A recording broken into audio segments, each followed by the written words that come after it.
Hello दोस्तों, स्वागत है आप सभी का फिर से मेरे चैनल क्रैक कंपटीशन में। और आज 17 जनवरी के फर्स्ट शिफ्ट का हम लोग एनालिसिस करने वाले हैं। तो प्रश्न कुछ इस प्रकार आए थे। पहला प्रश्न है, राष्ट्रीय पाठ्यचर्या की रूपरेखा 2005 के अनुसार बाल केंद्रित शिक्षा शास्त्र में शिक्षा को किस प्रकार नियोजित करने की आवश्यकता है।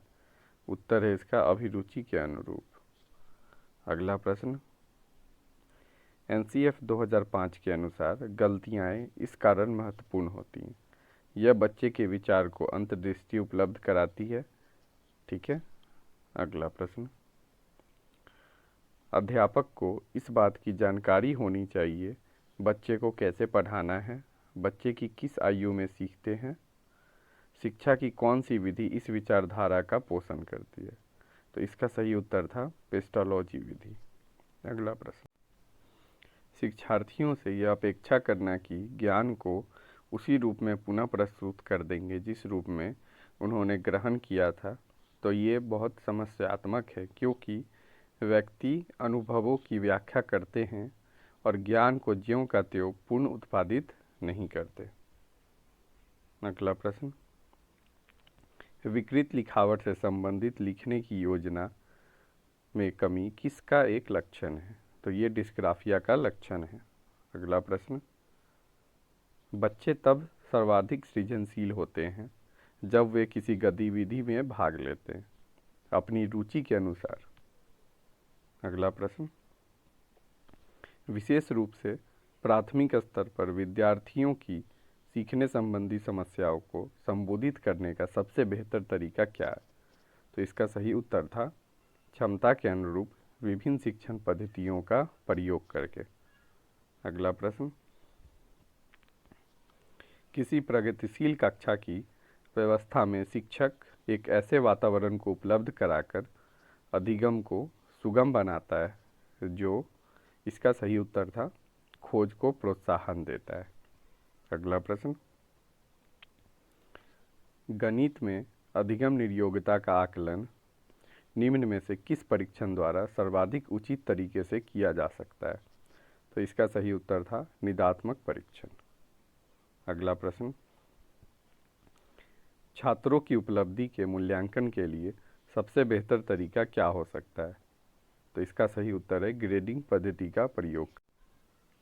अर्नब तर्क देता है कि भाषा विकास व्यक्ति की नैसर्गिक प्रवृत्ति से प्रभावित होता है, जबकि सोनाली महसूस करती है यह परिवेश से प्रभावित होता है। अर्नब और सोनाली के बीच यह चर्चा किस विषय पे है। तो ये स्थिरता तथा अस्थिरता पर बहस है। अगला प्रश्न, एक बच्चा अपनी मातृभाषा सीख रहा है, वह दूसरा वही भाषा द्वितीय भाषा के रूप में सीख रहा है।